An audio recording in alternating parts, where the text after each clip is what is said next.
lóòótọ́ àwọn ọmọ ilé ìwé àti olùkọ́ wọn tí àwọn ajínigbé jí gbé ṣì wà nínú igbó ìjọba, ṣùgbọ́n mo fi ń dá yín lójú pé láìpẹ́ wọn ó gba òmìnira wọn. Gómìnà Ṣèyí Mákindé ló sọ̀rọ̀ bẹ́ẹ̀.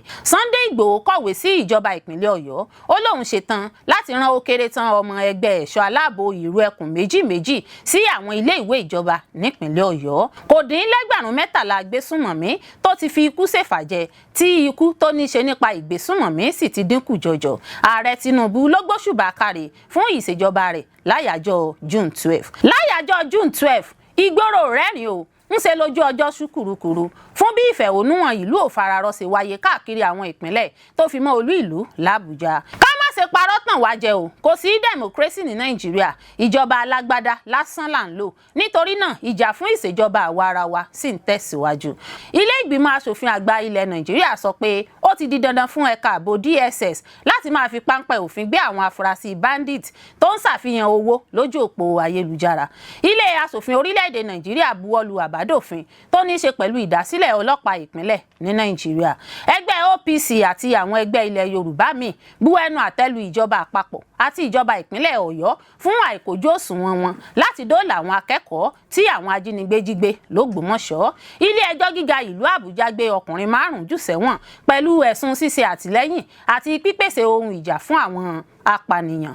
Ẹgbẹ́ IYDPA bu ẹnu àtẹ́lu gómìnà Adémọ́lá Adélékè pẹ̀lú bó ṣe kó àwọn àmọ̀tẹ́kùn lọ sí iléeṣẹ́ aládàáni kan tó jẹ́ ti ẹ̀gbọ́n rẹ̀. Iléeṣẹ́ ọlọ́pàá ìpínlẹ̀ Ògùn ti náwó gan afurasí ẹ̀ṣọ́ aláàbò kan fẹ̀sùn fífipá bá ọ̀dọ́mọdébìnrin ọmọ ọdún 16 sùn gba ìbọn ìléwọ́ lọ́wọ́ rẹ̀. Olórí Olúwaṣìndárayọ̀ nínú ayé tèmi ni oníròyìn yín. Ẹ gbọ́ àtúpalẹ̀ àwọn ìròyìn náà lẹ́kùnrẹ́rẹ́. Ẹ káàbọ̀ sí ìkànnì Drive TV. Fún ìgbà àkọ́kọ́, ẹ gbìyànjú láti like, share, subscribe kẹ́ ẹ lè máa gbádùn wa lóòrèkóòrè. Lóòótọ́ àwọn ọmọ ilé ìwé àti olùkọ́ wọn tí àwọn ajínigbé jí gbé ṣì wà nínú igbó ìjọba, ṣùgbọ́n mo fi ń dá yín lójú pé láìpẹ́ wọn ó gba òmìnira wọn. Gómìnà Ṣèyí Mákindé ló sọ̀rọ̀ bẹ́ẹ̀, àbádúpẹ́. Gómìnà ìpínlẹ̀ Ọ̀yọ́ Ṣèyí Mákindé ti ṣàlàyé pé àwọn akẹ́kọ̀ọ́ àti àwọn olùkọ́ tí àwọn ajínigbé jí gbé ní àwọn iléèwé ní Yawọta àti Ahoro Ẹ̀sìnẹ̀lẹ̀ ní agbègbè ìjọba ìbílẹ̀ Oríire ṣì wà nínú igbó Old Ọ̀yọ́ National Park bí àwọn ẹ̀ka ààbò ṣe ń gbìyànjú láti rí dájú pé wọ́n dóòlà wọn lẹ́yìn ọjọ́ 27 27 days tí ìṣẹ̀lẹ̀ náà ti ṣẹlẹ̀. Gómìnà sọ èyí nínú lẹ́tà rẹ̀ kan nọ́mbà 140 tí wọ́n fi léde ní ọjọ́ Ẹtì, níbi tí ó ti fi dá àwọn ará ìpínlẹ̀ Ọ̀yọ́ lójú pé àwọn ṣì ń gbìyànjú láti dóòlà àwọn ọmọ tí wọ́n jí gbé náà bó tilẹ̀ jẹ́ pé wọ́n ti pẹ́ ní ìgbèkùn wọn. Mákindé jẹ́wọ́ pé ìbànújẹ́ àti àníyàn tí ń pọ̀ sí láàrin àwọn ẹbí àti àwọn ènìyàn láwùjọ tí ìṣẹ̀lẹ̀ ìjínigbé náà ti ṣẹlẹ̀. Ó sì ṣàpèjúwe ipò náà gẹ́gẹ́ bí ohun ìbànújẹ́. Ó ní ó ṣòro gan fún mi láti béèrè bí ẹ ṣe wà. Ó ti pé ọjọ́ 27 báyìí láti ìgbà tí wọ́n ti fi agbára mú àwọn ọmọ wa àti àwọn olùkọ́ wọn kúrò ní àwọn iléèwé wọn ní Yawọta àti Ahoro Ẹ̀sìnẹ̀lẹ̀ ní agbègbè ìjọba ìbílẹ̀ Oríire. Fún ọjọ́ 27 àwọn ẹbí ti ń lọ sùn láìsí àwọn olólùfẹ́ wọn lẹ́gbẹ̀ẹ́ wọn. Fún ọjọ́ 27 àwọn àwùjọ ti ń gbé nínú àìmọ̀ ohun tó máa ṣẹlẹ̀. Fún ọjọ́ 27 àwọn ọmọ wa àti àwọn olùkọ́ wọn sì wà ní ìgbèkùn. Gómìnà náà sọ pé ìlérí ìdánilójú ojoojúmọ́ nípa ìgbìyànjú wọn láti dóòlà àwọn ọmọ tó wà lákàtà àwọn ajínigbé lè ṣòro fún àwọn ènìyàn láti gbàgbọ́ bí ọjọ́ ṣe ti ń lọ láìsí ìtúsílẹ̀ wọn. Mákindé tẹnumọ́ pé kò ṣeé ṣe láti máa ṣàfihàn gbogbo ìlànà ìgbìyànjú tí wọ́n ń ṣe láti dóòlà àwọn ọmọ náà, ṣùgbọ́n ìjọba ìpínlẹ̀ Ọ̀yọ́ àti àwọn ẹ̀ka ààbò ń ṣiṣẹ́ takuntakun láti rí i pé àwọn ọmọ náà gba òmìnira wọn. Ó sọ pé a kò lè sọ gbogbo ohun tí à ń ṣe ní gbangba, ṣùgbọ́n mo fi ń dá yín lójú pé ojoojúmọ́ ni à ń tẹ̀síwájú lórí gbogbo ìsapá tó dájú, a sì ń gbé gbogbo ìgbésẹ̀ tó bófin mu láti rí i dájú pé wọ́n gba òmìnira. Nígbà tó ń bá àwọn ẹbí àwọn tí wọ́n jí gbé sọ̀rọ̀, gómìnà náà fi dá wọn lójú pé ìjọba ò gbàgbé wọn. Ó ní sí àwọn òbí, àwọn mọ̀lẹ́bí, àwọn ọ̀rẹ́ àti àwọn alábàáṣepọ̀ àwọn tó wà nínú ìgbèkùn, mo mọ̀ pé kò sí ọ̀rọ̀ kankan tó lè dín ìrora yín kù, ṣùgbọ́n mo fẹ́ kẹ́ ẹ mọ̀ pé a kò tí ì gbàgbé àwọn olólùfẹ́ yín, a sì ń gbìyànjú láti láti dóòlà wọn lójoojúmọ́. Láti sọ èyí tí í ṣe òdodo ọ̀rọ̀ láti ìgbà tí ìṣẹ̀lẹ̀ náà ti ṣẹlẹ̀, Mákindé sọ pé ìròyìn àmì ìmọ̀ àti ààbò fi hàn pé àwọn ọmọ náà ṣì wà ní inú igbó ọba àpapọ̀ orílẹ̀-èdè. Ó ní ohun kan tí mo lè sọ ni pé àwọn ìròyìn ààbò wa fi hàn pé wọ́n ṣì wà nínú igbó ọba. Igbó ńlá ni igbó yìí tó gùn tó sì gba àwọn agbègbè ìjọba ìbílẹ̀ 10 nínú ìpínlẹ̀ wa kọjá. Ó sì ní tó kìlómítà 2,500 onígun 4. Gómìnà náà sọ pé ìwọ̀n púpọ̀ igbó náà ti mú kó ṣòro láti kojú ìpèníjà àwọn ètò ààbò. Ó ní mi ò sọ èyí láti mú kí ẹnikẹ́ni rẹ̀wẹ̀sì, ṣùgbọ́n láti jẹ́ ká lóye bí ìpèníjà tó wà níwájú wa ṣe tóbi tó. Kì í ṣe ọ̀ràn tó kan oríire nìkan, ọ̀ràn gbogbo wa ni. Òdiwọ̀n àti irú ilẹ̀ agbègbè náà nílò sùúrù, ìṣọ̀kan nínú iṣẹ́ àti ìfaradà, kí àwọn aráàlú sì máa ṣọ́ra. Mákindé rọ àwọn olùgbé láti ṣèrànwọ́ fún iṣẹ́ ààbò tó ń lọ lọ́wọ́ nípa fífi ìròyìn gbogbo ìrìn àjò tàbí ìṣe tó bá dàbí ohun àjèjì ránṣẹ́ sí ojú ìlà ìbánisọ̀rọ̀ pàjáwìrì ìpínlẹ̀ náà. Gómìnà fi dá àwọn ènìyàn lójú pé àwọn ò ní lè jẹ́ kí etí wọn di sí gbogbo ohun tó bá ń lọ. Ó tún wá kìlọ̀ lòdì sí títan àwọn ìròyìn èké nítorí àwọn ìgbésẹ̀ bẹ́ẹ̀ lè ba àwọn ìgbìyànjú ètò ààbò tó ń lọ lọ́wọ́ jẹ́. Mákindé tún bẹ àwọn ará ìpínlẹ̀ náà pé kí wọ́n máa ṣọ́ra, kí wọ́n sì fọwọ́sowọ́pọ̀ pẹ̀lú àwọn ẹ̀ka ààbò, kí wọ́n sì máa gbàdúrà fún ìpadàbọ̀ àlàáfíà àwọn ọmọ náà. Ó dúpẹ́ lọ́wọ́ àwọn ará ìpínlẹ̀ Ọ̀yọ́ fún sùúrù, ìṣọ́ra àti ìfọwọ́sowọ́pọ̀ wọn látìgbà tí ìgbìyànjú ìdóòlà náà ti bẹ̀rẹ̀. Ó ní ẹ ṣeun fún sùúrù yín, ìṣọ́ra yín àti àwọn àdúrà yín. Sunday Igboho kọ̀wé sí ìjọba ìpínlẹ̀ Ọ̀yọ́. Ó lóun ṣetán láti rán ó kéré tán ọmọ ẹgbẹ́ ẹ̀ṣọ́ aláàbò ìró ẹkùn méjì sí àwọn ilé ìwé ìjọba nípínlẹ̀ Ọ̀yọ́. Ajìjàgbara fún orílẹ̀-èdè Yorùbá Sunday Adéyẹmọ, ẹni tí ọ̀pọ̀ ènìyàn mọ̀ sí Sunday Igboho, ti kọ lẹ́tà sí gómìnà ìpínlẹ̀ Ọ̀yọ́ Ṣèyí Mákindé pé òun ti ṣetán láti fi àwọn òṣìṣẹ́ aláàbò rẹ̀ ṣọwọ́ sí àwọn ilé ẹ̀kọ́ ìjọba ní ìpínlẹ̀ Ọ̀yọ́ nítorí ìṣòro àìsí ètò ààbò tí ó ń peléke sí. Ìgbésẹ̀ yìí wáyé lẹ́yìn ọjọ́ tí àwọn akẹ́kọ̀ọ́ àti olùkọ́ ti jẹ́ jíjígbé lọ lákòókò ìkọlù tí àwọn ọ̀daràn ṣe sí àwọn ilé ẹ̀kọ́ ní agbègbè ìjọba ìbílẹ̀ Oríire ní ìpínlẹ̀ Ọ̀yọ́. Nínú lẹ́tà kan tó kọ ní ọjọ́ 9 oṣù karùn-ún ọdún 2026 tí ìwé ìròyìn Punch rí gbà ní Ìbàdàn ní Ọjọ́bọ̀, Sunday Igboho nípasẹ̀ iléeṣẹ́ ààbò rẹ̀ Ìró Ẹkùn Private Security Limited béèrè fún àlàyé nípa gbogbo àwọn ilé ẹ̀kọ́ ìjọba àti ibi tí wọ́n wà káàkiri ìpínlẹ̀ Ọ̀yọ́ kí wọ́n lè mú ètò ààbò tí wọ́n ń gbèrò ṣẹ. Lẹ́tà náà tí wọ́n kọ sí kọmíṣánná fún ètò ẹ̀kọ́ tí wọ́n sì fi ẹ̀dà rẹ̀ ránṣẹ́ sí gómìnà Mákindé ṣàlàyé pé iléeṣẹ́ náà ti múra tán láti bá ìjọba ìpínlẹ̀ Ọ̀yọ́ ṣiṣẹ́ pọ̀ láti pèsè ààbò ní àwọn ilé ẹ̀kọ́ ìjọba. Apá kan nínú lẹ́tà náà kà pé akínyínsà iléeṣẹ́ ààbò Ìró Ẹkùn gbèrò láti ran ó kéré tán ọmọ ẹgbẹ́ wa 2 tí wọ́n ti gba ìdánilẹ́kọ̀ọ́ sí àwọn ilé ẹ̀kọ́ ìjọba kọ̀ọ̀kan ní ìpínlẹ̀ Ọ̀yọ́. Ojúṣe wọn ni láti ṣọ́ agbègbè ilé ẹ̀kọ́, tọ́jú àwọn ọ̀nà ẹnu àbáwọlé, ṣiṣẹ́ pọ̀ pẹ̀lú àwọn olórí ilé ẹ̀kọ́ àti àwọn ẹ̀ṣọ́ aláàbò àdúgbò kí wọ́n sì dènà ìwọlé àti ìjáde aláìbófinmu àwọn ọ̀daràn. Lẹ́tà náà tí Sunday Igboho àti agbẹjọ́rò iléeṣẹ́ Ìró Ẹkùn Security Network Junad Sanusi fọwọ́ sí sọ pé ètò náà fi hàn pé ẹgbẹ́ náà ní ìfẹ́ láti ṣiṣẹ́ pọ̀ pẹ̀lú ìjọba, àwọn ọba ìbílẹ̀ àti àwọn èèyàn ládùúgbò láti mú ààbò àwọn ilé ẹ̀kọ́ sunwọ̀n sí. Wọ́n tún fi kún pé a tún gba ìjọba ìpínlẹ̀ Ọ̀yọ́ níyànjú láti ronú lórí bí wọ́n ṣe lè kọ́ odi yí gbogbo ilé ẹ̀kọ́ ìjọba ká ní gbogbo ìpínlẹ̀ Ọ̀yọ́ kí ó lè rọrùn fún àwọn ọmọ ẹgbẹ́ Ìró Ẹkùn Security Network láti ṣọ́ wọn. Nígbà tí ẹgbẹ́ náà gbóríyìn fún ìjọba ìpínlẹ̀ Ọ̀yọ́ pẹ̀lú àwọn ìsapá wọn àti àwọn ẹ̀ka ààbò ìjọba tí ń ṣiṣẹ́ láti dóòlà àwọn ọmọ tí wọ́n jí gbé náà, wọ́n tún tẹnumọ́ pé ó ṣe pàtàkì kí wọ́n gbé ìgbésẹ̀ láti dènà irú ìkọlù bẹ́ẹ̀ lọ́jọ́ iwájú. Lẹ́tà náà sọ pé àkókò ṣe pàtàkì tí a kò bá pèsè àwọn ẹ̀ṣọ́ aláàbò sílẹ̀ láti dènà ewu. À ń fi àwọn ọmọ wa àti àwọn olùkọ́ wọn sínú ewu tí agbára ò ní ká. Pẹ̀lú ẹ̀kúnrẹ́rẹ́ àlàyé tó péye nípa àwọn ilé ẹ̀kọ́, a ó lè dáàbò tó lágbára bo gbogbo ilé ẹ̀kọ́ ìjọba ní ìpínlẹ̀ Ọ̀yọ́. Ẹgbẹ́ náà tún ṣèlérí pé àwọn ṣetán láti ṣiṣẹ́ pọ̀ pẹ̀lú ìjọba, àjọ SUBEB àti TESCOM, àwọn alákòóso ilé ẹ̀kọ́ àti àwọn olórí àdúgbò láti mú ààbò ilé ẹ̀kọ́ sunwọ̀n sí. Kò dín lẹ́gbẹ̀rún 13 agbésùnmọ̀mí tó ti fi ikú ṣèfàjẹ tí ikú tó ní ṣe nípa ìgbésùnmọ̀mí sì ti dínkù jọjọ. Ààrẹ Tinubu ló gbóṣùbà káre fún ìṣèjọba rẹ̀ láyàjọ́ June 12.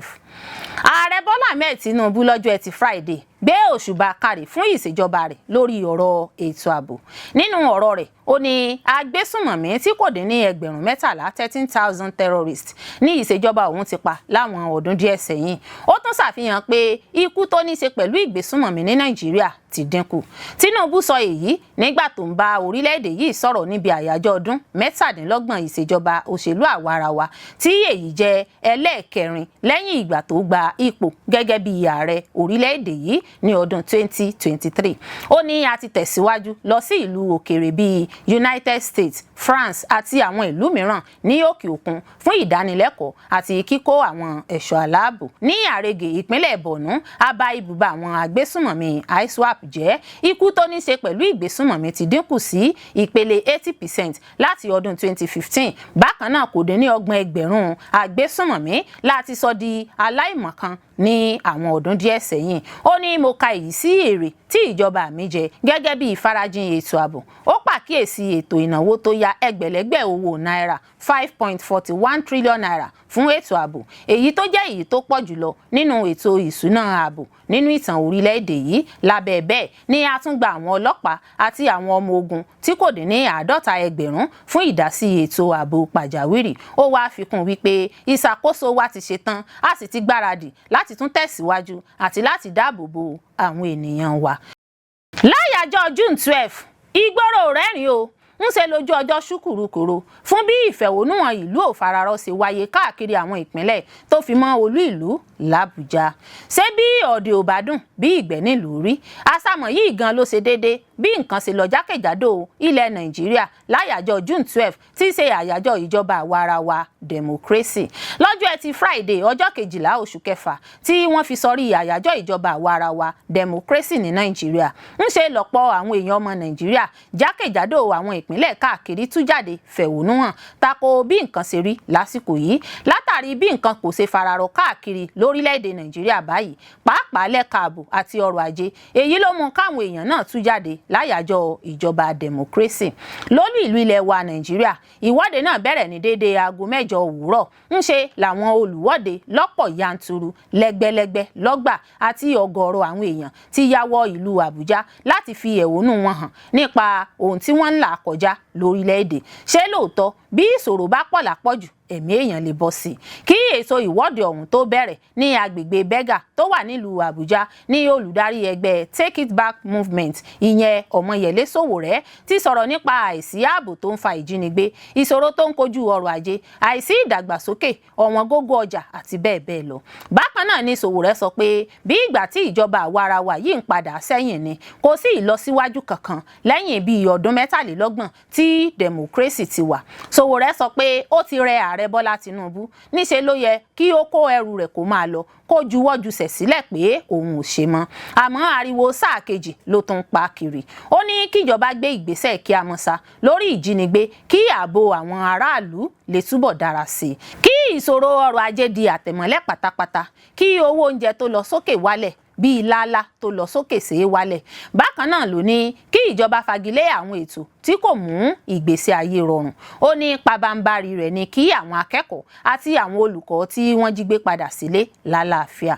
Bí ìwọ́de ìfẹ̀hónú ọ̀hún ṣe fọ́nná sójú tó débi tí àwọn agbófinró àti ikọ̀ ọmọ ogun bẹ̀rẹ̀ sí yin afẹ́fẹ́ tajútajú tear gas sáwọn olùfẹ̀hónúhàn látàrí àtìtú wọn ká. Èyí ṣẹlẹ̀ nígbà tí wọ́n dé ojú pópó tó lọ sí Eagle Square àti ọ̀nà tó lọ sí ilégbèé Ààrẹ Tinubu ní ìpínlẹ̀ ti Ọ̀ṣun. Déédéé aago 10:39 ní àwọn ọ̀dọ́ ìpínlẹ̀ náà bẹ̀rẹ̀ ìwọ́de ìfẹ̀hónúhàn tiwọn lórí ètò ààbò tó mẹ́hẹ̀ lórílẹ̀-èdè Nàìjíríà náà sì ni. Oríṣiríṣi ẹgbẹ́ ló parapọ̀ níbi ìwọ́de ìfẹ̀hónúhàn náà, àwọn bíi civil society organization àti bẹ́ẹ̀ bẹ́ẹ̀ lọ.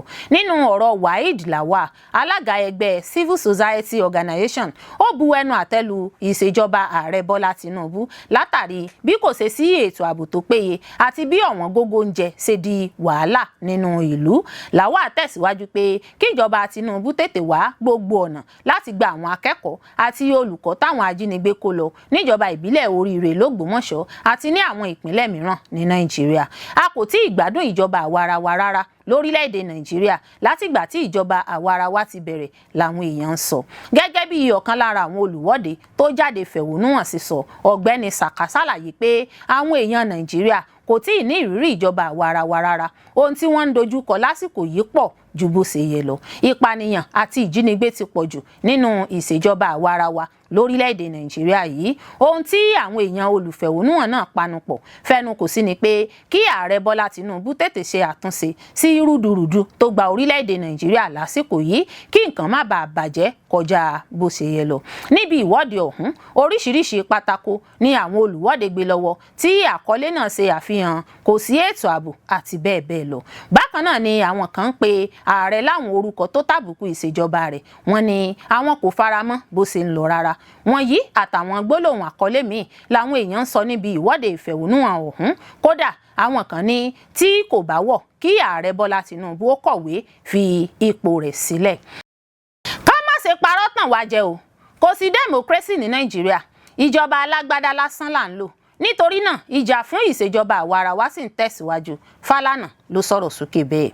Gbajúgbajà amòfin àgbà tó tún jẹ́ ajàfẹ́tọ̀ọ́ ọmọnìyàn Fẹ́mi Fálànà jáde sọ̀rọ̀ níbi ètò ìwọ́de June 12 níbi tí ọ̀gọ̀ọ̀rọ̀ èèyàn ọmọ Nàìjíríà pàápàá jùlọ àwọn tí wọ́n korojú sí bí nǹkan ṣe ń lọ ní Nàìjíríà ti kórajọpọ̀ wọ́de fẹ̀hónúhàn tako bí ìlú ò ṣe fararọ ní ti ètò ààbò, ọrọ̀ ajé àti ọ̀wọ́n gógó tó gbòde kan. Bákan náà fún ti àwọn akẹ́kọ̀ọ́ àti olùkọ́ tí wọ́n sì wà nígbèkùn àwọn ajínigbé. Fálànà nígbà tó ń sọ̀rọ̀ ní gbàgede ó ní àwọn ọmọ tó wà nígbèkùn ìyà ń jẹ wọ́n, kò sí oúnjẹ fún wọn, kò sí ìtọ́jú fún àìlera wọn. Nítorí náà ni ìjọba fi gbọ́dọ̀ tètè yára sí ìtúsílẹ̀ wọn lójú ọjọ́. Ó ní gbogbo wa gẹ́gẹ́ bí ọmọ Nàìjíríà la wà ní ìgbèkùn kan tàbí òmíràn. Ìdí ẹ̀ sì nìyẹn tí a fi gbọ́dọ̀ ké sí ìjọba fún ìtúsílẹ̀ àwọn akẹ́kọ̀ọ́ àti àwọn olùkọ́ wọn. Ó ní gbogbo èèyàn lágbàáyé ló di mímọ̀ fún ní ti ìkọlù náà pé wọ́n ṣekú pa olùkọ́, wọ́n gé orí olùkọ́ kan lára àwọn tí wọ́n kó sí ìgbèkùn. Fálànà ní ohun tí ọ̀pọ̀ èèyàn ọmọ Nàìjíríà mọ̀ ni pé kò sí democracy ní Nàìjíríà, ìṣèjọba alágbádá nìkan ló wà àti ti àwọn olóṣèlú tí wọ́n ń ṣe.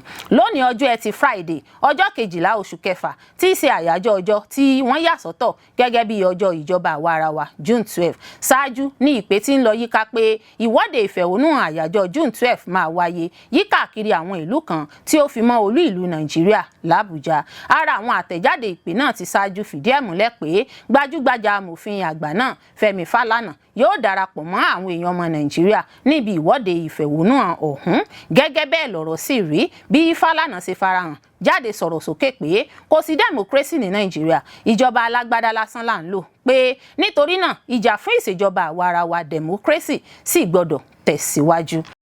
Ilé Ìgbìmọ Aṣòfin Àgbà ilẹ̀ Nàìjíríà sọ pé ó ti di dandan fún ẹ̀ka ààbò DSS láti máa fi páńpẹ́ òfin gbé àwọn afurasi bandit tó ń ṣàfihàn owó lójú òpó ayélujára. Ilé Ìgbìmọ Aṣòfin Àgbà ilẹ̀ Nàìjíríà ti pàṣẹ fún àwọn ẹ̀ka ààbò orílẹ̀-èdè láti ṣèwádìí àti láti gbé ìgbésẹ̀ òfin lórí àwọn jàǹdùkú àti àwọn ọ̀daràn tí wọ́n ń ṣàfihàn àwọn ìwà ọ̀daràn wọn àti owó ìtúsílẹ̀ tí wọ́n gbà lórí àwọn ẹ̀rọ ayélujára, pàápàá jùlọ TikTok, tí wọ́n máa ń fi ń kó ìpayà bá àwọn èèyàn lórí ayélujára. Àdéhùn náà ni wọ́n fọwọ́ sí lákòókò ìpàdé àpapọ̀ àwọn aṣòfin ní Ọjọ́bọ̀ lẹ́yìn ìgbékalẹ̀ àbá kan láti ọwọ́ Sẹ́nẹ́tọ̀ Sunday Karimi Kogi West nípa bí ìkọlù àwọn jàǹdùkú ajínigbé ṣe ń pọ̀ sí ní Kogi West àti àwọn agbègbè míì ní orílẹ̀-èdè yìí. Sẹ́nẹ́tọ̀ Natasha Akpoti-Uduaghan Kogi Central tún ṣe àfikún àbá náà níbi tí ó ti rọ ẹ̀ka iléeṣẹ́ ọlọ́pàá orílẹ̀-èdè yìí tó ń bójútó àwọn ìwà ọ̀daràn lórí ẹ̀rọ ayélujára àti àwọn ẹ̀ka ààbò míì láti tọpa àwọn ènìyàn tí wọ́n lójú òpó ayélujára láti polówó ìwà ọ̀daràn wọn. Ó ní àwọn jàǹdùkú apànìyàn náà máa ń ṣe ọ̀pọ̀ nínú àwọn iṣẹ́ wọ̀nyí ní gbangba lórí àwọn ojú òpó ayélujára wọn. Ní ọjọ́ méjì sẹ́yìn, àwọn jàǹdùkú náà pín owó, wọ́n sì pín owó tó lé ní $100 mílíọ̀nù. 100 million naira láàrin 30 ìṣẹ́jú péré ní àwọn ojú òpó ayélujára wọn pàápàá jùlọ TikTok. Àpótí Uduaghan sọ pé bí wọ́n ṣe ń pín owó náà ní gbangba bẹ́ẹ̀ ti mú kí ọ̀pọ̀ ènìyàn máa béèrè pé kí ló dé tí àwọn ẹ̀ka tó yẹ kí wọ́n máa tọpasẹ̀ àwọn ọ̀daràn tó ní ṣe pẹ̀lú ẹ̀rọ ayélujára kò tí ì mú ẹnikẹ́ni. Ó sọ pé ó yà mí lẹ́nu kí ló dé tí ẹ̀ka tó ń bójútó ìwà ọ̀daràn lórí ayélujára àti ọlọ́pàá lápapọ̀ kò fi lè tọpa àwọn ìwà aláàbí wọ̀nyí kí wọ́n sì mú àwọn tó ń hu ìwà náà pẹ̀lú bí wọ́n ti ń fi hàn gbangba lórí ayélujára. Nítorí náà mò ń ké pe iléeṣẹ́ ọlọ́pàá NPF NCCC láti tọpa wọn kí wọ́n sì mú wọn. Sẹ́nẹ́tọ̀ Osita Ngwu Enugu West sí kejì àbá náà gbogbo àwọn aṣòfin sì fọwọ́ sí èyí tó fi hàn pé ìṣòro àìní ààbò àti bí àwọn ọ̀daràn ṣe ń lo ayélujára láì sí ìdènà jẹ́ ohun tó ń jẹ gbogbo aṣòfin lógún. Ní ìdáhùn rẹ̀ olórí Ilé Ìgbìmọ Aṣòfin Godswill Akpabio sọ pé ìwà àwọn afurasí wọ̀nyí fi hàn pé wọn kò bẹ̀rù òfin rárá. Ó ní ó yẹ kí àwọn DSS lè tọpa ìrìn àjò wọn kí wọ́n sì mú wọn. Ó ní DSS yẹ kí ó tọpa ibi tí wọ́n ń lò àti ohun tí wọ́n ń ṣe kí wọ́n sì mú wọn. Nítorí pé ìwà yìí fi hàn pé wọ́n ń ṣe bí ẹni pé kò sí òfin kankan ní orílẹ̀-èdè yìí. Akpabio ṣàpèjúwe àwọn fídíò tí wọ́n fi sójú òpó ayélujára gẹ́gẹ́ bí ìpèníjà sí agbára ìjọba. Ó sì kìlọ̀ pé fífi owó àti àwọn ìwà ọ̀daràn hàn gbangba lójú òpó ayélujára ń dín ìgbẹ́kẹ̀lé àwọn ọmọ Nàìjíríà kù nínú ètò ààbò orílẹ̀-èdè. Ó ní mi ò rí ìdí tí a ò fi lè ṣàkóso ẹ̀rọ ayélujára bí wọ́n ṣe ń fi ara wọn hàn tí wọ́n sì ń fi owó tí wọ́n ń kó jọ hàn jẹ́ ọ̀nà kan láti pe ìjọba níjà. Mo fẹ́ kí gbogbo àwọn ẹ̀ka ààbò àti àwọn olórí iléeṣẹ́ ààbò rí èyí gẹ́gẹ́ bí ìpèníjà ńlá. Nígbàkúùgbà tí ẹ bá tún rí ìfarahàn bẹ́ẹ̀ ẹ mú wọn wá sí etígbọ̀ àwọn aṣòfin. A ó sì pe àwọn aláṣẹ tó yẹ láti ṣàlàyé ìdí tí wọn kò fi mú irú ènìyàn bẹ́ẹ̀. Akpabio tún rọ àwọn ẹ̀ka ìmọ̀ ààbò àti àwọn agbófinró láti ṣàmójútó ọ̀ràn náà kí wọ́n fọwọ́sowọ́pọ̀ láti dáhùn ní kíákíá sí àwọn ọ̀ràn lójú òpó ayélujára. Ààrẹ Ilé Ìgbìmọ Aṣòfin tún rọ ìjọba pé kó jẹ́ kó hàn gbangba sí gbogbo àwọn ọmọ Nàìjíríà nígbà tí wọ́n bá mú àwọn afurasí náà kí wọ́n ó sì mú wọn kojú ìdájọ́ òdodo. Ilé Aṣòfin Orílẹ̀-èdè Nàìjíríà buwolu àbádòfin tó ní í ṣe pẹ̀lú ìdásílẹ̀ ọlọ́pàá ìpínlẹ̀ ní Nàìjíríà. Ní Ọjọ́bọ̀ Ilé Aṣojú-ṣòfin Orílẹ̀-èdè Nàìjíríà fọwọ́ sí àbá àtúnṣe òfin orílẹ̀-èdè pẹ̀lú dídá ọlọ́pàá ìpínlẹ̀ sílẹ̀ káàkiri orílẹ̀-èdè Nàìjíríà. Ìgbésẹ̀ yìí jẹyọ lẹ́yìn ọ̀pọ̀ àríyànjiyàn nípa bí a ṣe fẹ́ pín agbára ààbò kúrò ní ọwọ́ ìjọba àpapọ̀ nìkan. Àbá náà jẹ́ gbígbà lákòókò ìpàdé gbogbogbò tí Sahara Reporters wò nípasẹ̀ ìgbékalẹ̀ ẹ̀rọ live broadcast ní Ilé Aṣòfin Orílẹ̀-èdè lórí NASS TV. Àwọn aṣòfin sún ọ̀pọ̀ ìjíròrò lórí àbá òfin míì tó jẹ́ àtúnṣe òfin orílẹ̀-èdè sí ìgbà míì. Ìfọwọ́sí àbá òfin ọlọ́pàá ìpínlẹ̀ yìí wà látàrí àìsí ààbò tó ń peléke sí ní gbogbo orílẹ̀-èdè. Àwọn ìṣòro bí ìwà ìpànìyàn, ìkọlù àwọn jàǹdùkú, ìjínigbé, ìkọlù sí àwọn ìgbèríko àti àwọn ìwà ipá míì tó ti ju agbára ọlọ́pàá àpapọ̀ Nàìjíríà lọ. Ìdàgbàsókè yìí tẹ̀lé ìkéde tí igbákejì agbẹnusọ Ilé Aṣojú-ṣòfin àti alága ìgbìmọ̀ àtúnyẹ̀wò òfin orílẹ̀-èdè Nàìjíríà Benjamin Kalu ṣe ní Ọjọ́rú níbi tí ó ti rọ àwọn aṣòfin láti wá sí ìpàdé Ọjọ́bọ̀ fún ìdìbò pàtàkì náà. Nígbà tó ń bá àwọn akọ̀ròyìn sọ̀rọ̀ ní Àbújá, Kalu ṣàpèjúwe àtúnṣe ti àdábà náà gẹ́gẹ́ bí ìgbésẹ̀ ńlá nínú ìsapá láti tún ètò ààbò Nàìjíríà ṣe. Ìgbésẹ̀ náà tún wà lẹ́yìn tí ààrẹ orílẹ̀-èdè kéde pé àwọn àtúnṣe òfin orílẹ̀-èdè tó yẹ fún ìdásílẹ̀ ọlọ́pàá ìpínlẹ̀ ti fẹ́ẹ̀ parí. Ní ọ̀sẹ̀ tó kọjá, olórí òṣìṣẹ́ lọ́fíìsì ààrẹ Fẹ́mi Gbàjàbíàmílà sọ pé àwọn ìjíròrò àti ìfọ̀rọ̀wérọ̀ ti ń lọ fún ọ̀pọ̀ oṣù láti yanjú àwọn ọ̀rọ̀ òfin àti òfin orílẹ̀-èdè tó yí ìdásílẹ̀ ọlọ́pàá ìpínlẹ̀ ká. Ó ní a bẹ̀rẹ̀ àwọn ìjíròrò ní oṣù bíi 3 tàbí 4 sẹ́yìn lórí bí a ṣe máa dá ọlọ́pàá ìpínlẹ̀ sílẹ̀ gẹ́gẹ́ bí ààrẹ ṣe pàṣẹ. Ìdásílẹ̀ ọlọ́pàá ìpínlẹ̀ kì í ṣe ohun tí a lè ṣe lójijì. Ọ̀pọ̀ nǹkan ló wà nínú rẹ̀ nípa òfin orílẹ̀-èdè àti àwọn ọ̀rọ̀ òfin mìíràn. Ṣùgbọ́n a dúpẹ́ pé a ti ṣe àṣeyọrí tó pọ̀ báyìí. Gẹ́gẹ́ bí ó ti sọ, ohun tó ṣe pàtàkì jùlọ báyìí ni láti rí i pé àwọn àtúnṣe òfin orílẹ̀-èdè gba ìfọwọ́sí tó yẹ kí wọ́n tó tẹ̀síwájú pẹ̀lú àwọn òfin míì tó máa ṣàlàyé bí ètò ọlọ́pàá tuntun náà yóò ṣe máa ṣiṣẹ́. Ìpolongo fún ìdásílẹ̀ ọlọ́pàá ìpínlẹ̀ wa láwọn ọdún díẹ̀ sẹ́yìn ní bí àwọn ìṣòro ààbò ṣe ń borí agbára ọlọ́pàá Nàìjíríà. Àwọn alárìíwísí sọ pé agbára àwọn ọlọ́pàá kò kálẹ̀ kò sí owó tó tó èyí tó mú kó ṣòro fún wọn láti dáhùn sí àwọn ìrọ̀kẹ̀kẹ̀ ààbò láwọn ìgbèríko nítorí pé gbogbo àṣẹ rẹ̀ wà lábẹ́ ìṣàkóso ìjọba àpapọ̀. Ọ̀pọ̀ ìpínlẹ̀ ti dá àwọn ẹgbẹ́ ààbò sílẹ̀ tẹ́lẹ̀ bíi Àmọ̀tẹ́kùn ní agbègbè gúúsù ìwọ̀ oòrùn àti àwọn ètò tó jọra wọn ní àwọn apá míì ní orílẹ̀-èdè. Síbẹ̀ àwọn ẹgbẹ́ wọ̀nyí kò tíì ní àṣẹ lábẹ́ òfin orílẹ̀-èdè tó péye tàbí agbára bíi ti ọlọ́pàá. Àwọn tó ń ṣe àtìlẹ́yìn fún ọlọ́pàá ìpínlẹ̀ gba pínpín agbára ọlọ́pàá sí ìpele ìpínlẹ̀ yóò mú kí ìkójọ ìròyìn àṣírí dára sí i, yóò ró ètò ààbò ìpínlẹ̀ lágbára sí i, yóò jẹ́ kí àwọn ìjọba ìpínlẹ̀ lè fèsì sí àwọn ìṣòro ààbò agbègbè wọn ní kankan. À ń retí pé àbá òfin náà yóò tẹ̀síwájú sí àwọn ìgbésẹ̀ tó kàn kó tó di òfin ẹ̀kúnrẹ́rẹ́. Ẹgbẹ́ OPC àti àwọn ẹgbẹ́ ilẹ̀ Yorùbá míì bu ẹnu àtẹ́ lu ìjọba àpapọ̀ àti ìjọba ìpínlẹ̀ Ọ̀yọ́ fún àìkójú òṣùwọ̀n wọn láti dóòlà àwọn akẹ́kọ̀ọ́ tí àwọn ajínigbé jí gbé l'Ógbómọ̀ṣọ́. Ẹgbẹ́ Oòduà People's Congress OPC lábẹ́ ìdarí Ààrẹ Ọ̀nà Kakanfò ilẹ̀ Yorùbá Ìbà Gani Adams pẹ̀lú ìfọwọ́sowọ́pọ̀ àwọn àjọ olùgbèjà ẹ̀tọ́ aráàlú bu ẹnu àtẹ́ lu Ààrẹ Bọ́lá Tinubu àti gómìnà ìpínlẹ̀ Ọ̀yọ́ Ṣèyí Mákindé látàrí àìkójú òṣùwọ̀n wọn láti dóòlà àwọn akẹ́kọ̀ọ́ tó lé ní 40 àti àwọn olùkọ́ tí àwọn ajínigbé jí gbé lẹ́yìn tó fẹ́ẹ̀ tó oṣù kan tí wọ́n ti jí wọn gbé. Wọ́n sọ èyí lákòókò ìfọ̀rọ̀wánilẹ́nuwò pẹ̀lú Punch Online nínú àpéjọ ìjíròrò àwùjọ tí iléeṣẹ́ ìròyìn News Central ṣètò ní Ìbàdàn, ìpínlẹ̀ Ọ̀yọ́ pẹ̀lú àkòrí Ọ̀yọ́ ní òpópónà ìrékọjá ààbò àti ọjọ́ iwájú. Nígbà tó ń gba ẹnu Gani Adams sọ̀rọ̀, Rauf Abiola sọ pé ìjọba kò tíì ṣe ohun tó yẹ láti dóòlà àwọn ọmọ náà tí ìṣẹ̀lẹ̀ náà sì ti ṣẹlẹ̀.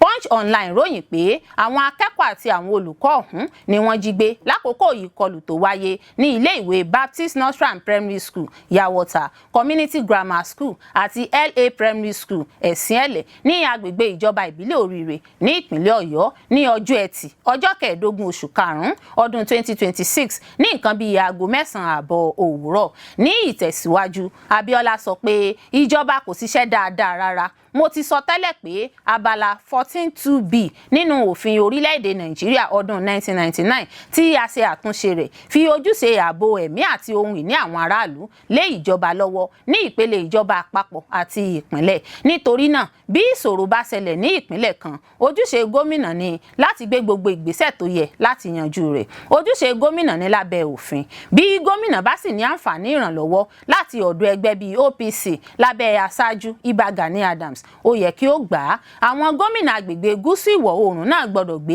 ìgbésẹ̀ kíákíá. Kò sí ìjọba ìbílẹ̀ kankan nínú gbogbo àwọn ìjọba ìbílẹ̀ 23 ní ìpínlẹ̀ Ọ̀yọ́ tí a kò ní alákòóso wá sí. A tún ní àwọn ọmọ ẹgbẹ́ tí a yàn fún ààbò àwọn ilé ẹ̀kọ́. Ní apá tirẹ̀, ọmọ ẹgbẹ́ Take It Back Movement Nigeria Fẹ́mi Adéyẹyè ṣàlàyé pé ìṣòro ètò ààbò jẹ́ àìkójú òṣùwọ̀n àwọn olóṣèlú. Ó sọ pé àwọn ìwà ìjínigbé àti ìpànìyàn jẹ́ àbájáde ìkùnà àwọn ìjọba. Ó ní nítòótọ́ wọ́n jẹ́ àbájáde àwọn ìṣòro tí a kò lè yanjú fún ọ̀pọ̀ ọdún.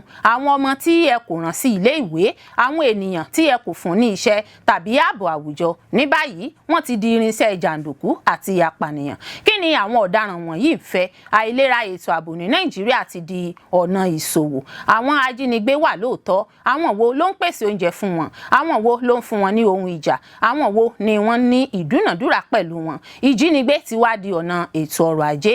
Ààrẹ National Association of Sea Dog ní ìpínlẹ̀ Ọ̀yọ́, Bọ́lá Òṣòdìpọ̀, náà bu ẹnu àtẹ́ lu ìjọba pẹ̀lú ìṣòro ìjínigbé àti àìlera ààbò. Ó sọ pé ìbànújẹ́ wa ni pé ọ̀nà tí ìjọba ń gbà dúnàdúrà pẹ̀lú àwọn ajínigbé kò ṣiṣẹ́ rárá. A nílò láti mọ ohun tí à ń ṣe ní orílẹ̀-èdè yìí nítorí pé ìṣòro náà ti di ohun tó kan gbogbo orílẹ̀-èdè. Sunday Igboho ti kéde pé òun fẹ́ wọ inú igbó lọ láti kojú ìṣòro náà. Síbẹ̀ wọ́n ń sọ fún un pé kó má lọ. Kí ló dé? Bí ẹnìkan bá sọ pé òun fẹ́ ràn wá lọ́wọ́ láti yanjú ìṣòro náà, ohun tó ń béèrè ní ìfọwọ́sowọ́pọ̀ àti àtìlẹ́yìn. Ṣùgbọ́n ohun gbogbo ti di ọ̀rọ̀ òṣèlú.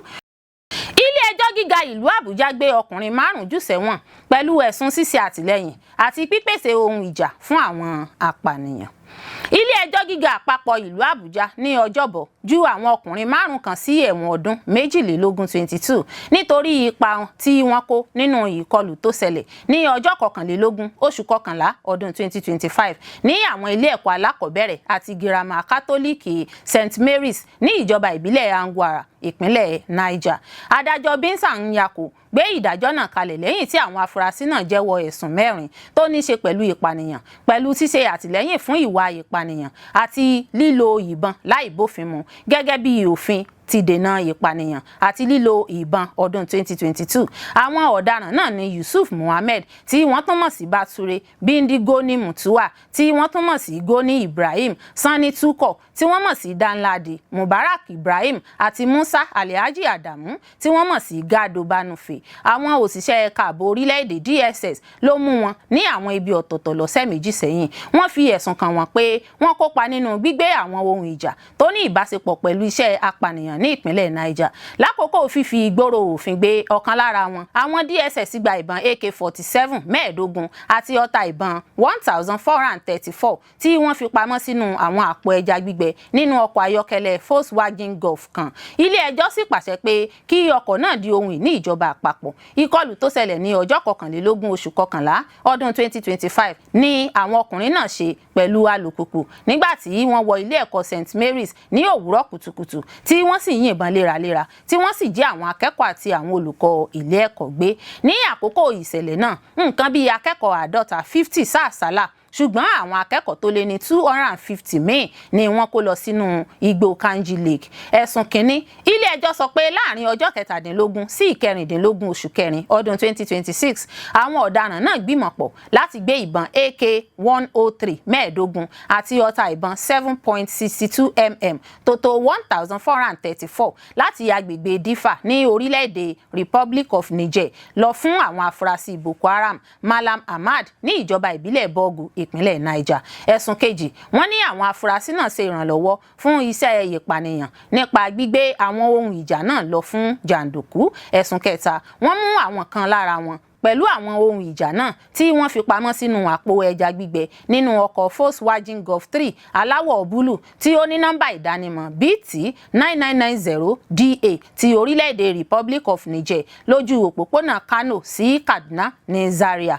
Ẹ̀sùn kẹrin, ilé-ẹjọ́ sọ pé Yusuf Muhammed kò sọ àṣírí nípa ìpànìyàn kan tí a mọ̀ sí Malam Ahmad tó ń ṣiṣẹ́ ní inú igbó Gandu ní ìjọba ìbílẹ̀ Bogu láàrin oṣù kejì ọdún 2025 àti oṣù kẹrin ọdún 2026 fún àwọn agbófinró. Ilé-ẹjọ́ ṣàlàyé pé gbogbo àwọn ẹ̀sùn wọ̀nyí tako òfin tó de ìwà ìpànìyàn àti lílo ìbọn ní ọ̀nà àìtọ́ ọdún 2022. Ó sì dá àwọn afurasí náà lẹ́bi gẹ́gẹ́ bí òfin ṣe sọ. Ẹgbẹ́ IYDPA bu ẹnu àtẹ́ lu gómìnà Adémọ́lá Adélékè pẹ̀lú bí ó ṣe kó àwọn àmọ̀tẹ́kùn lọ sí iléeṣẹ́ aládàáni kan tó jẹ́ ti ẹ̀gbọ́n rẹ̀.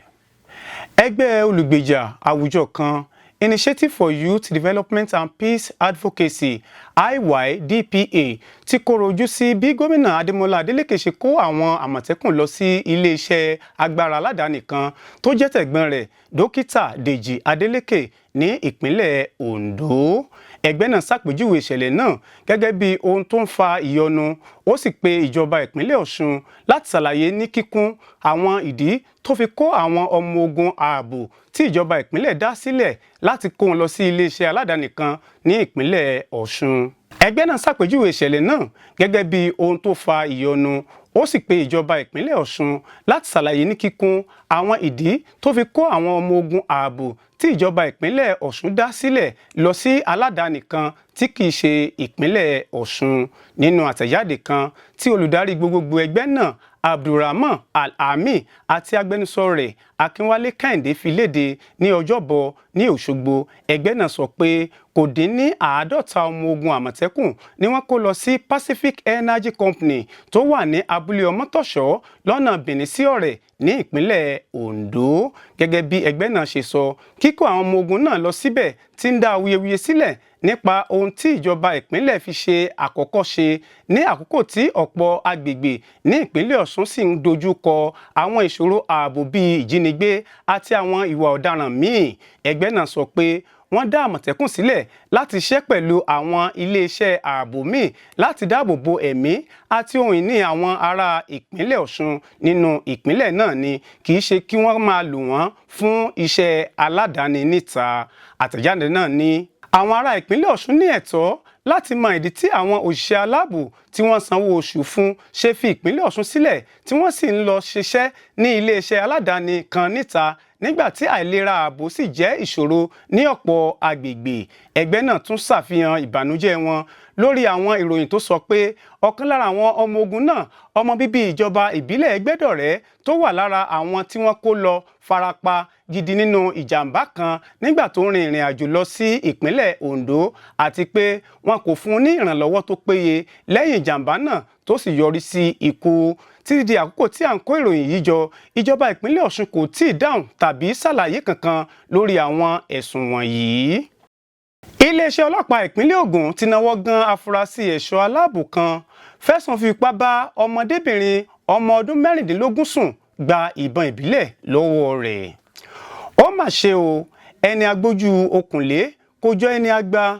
Iléeṣẹ́ ọlọ́pàá ìpínlẹ̀ Ògùn ti fi sìnkún òfin gbé afurasí Abraham Aneka ẹni ọdún 22 32 years tó tún jẹ́ ikọ̀ ẹ̀ṣọ́ aláàbò kan fún ẹ̀sùn fífi ipá bánilòpọ̀, ìdúnkokò mọ́ àti ìgbìyànjú láti jalè, èyí tó ní ṣe pẹ̀lú ọ̀dọ́mọdébìnrin kan ẹni ọdún 16 ní abúlé Ìjókòó ní ìpínlẹ̀ ọ̀hún. Èyí jẹ́ nínú àtẹ̀jáde kan tí alukoro olú iléeṣẹ́ ọlọ́pàá ìpínlẹ̀ Ògùn DSP Olúṣèyí Babáṣèyí buwọ́lù. Ó ní afurasí ọ̀daràn náà jẹ́ fífi gbòòrò òfin gbé láti ọ̀dọ̀ àwọn ọ̀tẹlẹ̀múyẹ́ iléeṣẹ́ ọlọ́pàá Àgbàdo tí wọ́n ṣàpèjúwe iṣẹ́ náà gẹ́gẹ́ bí ìgbésẹ̀ kánmọ́nkóbó àti ọgbọ́n àtinúdá tí wọ́n fi ṣàwárí ìbọn àgbélẹ̀rọ kan tí afurasí náà ń lò láti dúnkokò mọ́ ọ̀dọ́mọdébìnrin olùfarakásá náà. Iléeṣẹ́ ọlọ́pàá ní àwọn ìdílé olùfarakásá ni wọ́n fi ẹ̀sùn náà tó iléeṣẹ́ ọlọ́pàá tó wà ní Àgbàdo létí ní òwúrọ̀ kùtù ní ọjọ́ 10 oṣù kẹfà ọdún tí a wà yìí. Wọ́n ní ìṣẹ̀lẹ̀ náà wáyé ní ọjọ́ 9 oṣù kẹfà nígbà tí ọ̀dọ́mọdébìnrin ọ̀hún padà bọ̀ wá sí ilé tí afurasí ọ̀daràn náà pàdé rẹ̀ tó sì ṣe ìkọlù sí i. Gẹ́gẹ́ bí Babáṣèyí ṣe wí, ó ní afurasí ọ̀hún dira pẹ̀lú ìbọn àgbélẹ̀rọ olójú kan tó fi ṣẹ̀rù bà ọmọdébìnrin ọ̀hún kó tó gbé lọ sí ilé ara rẹ̀ tó wà ní abúlé Ìjókòó. Ní kíákíá tí iléeṣẹ́ ọlọ́pàá gbọ́ ẹ̀sùn náà, àwọn ẹ̀ka onímọ̀ ọ̀tẹlẹ̀múyẹ́ gbé ìgbésẹ̀ kánmọ́nkóbó tí wọ́n sì ṣe iṣẹ́ ìmọ̀ òye láti ṣàwárí afurasí náà. Ẹ̀wẹ̀, irinṣẹ́ ìbọn tó fi ń dúnkokò mọ́ ọ̀dọ́mọdébìnrin náà jẹ́ gbígbà tí wọ́n sì lọ ṣe àyẹ̀wò ibi tí ìṣẹ̀lẹ̀ náà ti wáyé gẹ́gẹ́ bí ara iṣẹ́ ìwádìí ìsọ̀fin tó tó. Iléeṣẹ́ ọlọ́pàá tún fi kún un pé nínú ìwádìí ìbẹ̀rẹ̀ pẹ̀pẹ̀, afurasí ọ̀hún ṣe ọmọdébìnrin náà báṣubàṣu lọ́nà tó lòdì sófin láì jẹ́ pé olùfarakásá náà finúfẹ́dọ̀ gbà fún un. Iléeṣẹ́ ọlọ́pàá wá fún ọmọdébìnrin olùfarakásá náà ní ìwé láti lọ ṣàyẹ̀wò àti ìtọ́jú ní ilé ìwòsàn gẹ́gẹ́ bí iṣẹ́ ìwádìí tí ń tẹ̀síwájú. Afurasí náà ti jẹ́ títaari lọ sí ẹ̀ka iléeṣẹ́ ọlọ́pàá ìpínlẹ̀ tó ń rí sí ìwádìí ìwà ọ̀daràn State Criminal Investigation Department SCCID Eléwéran, Abẹ́òkúta fún iṣẹ́ ìwádìí tó péye nígbà tí ọ̀daràn afurasí náà sì wà lákàtà ọlọ́pàá.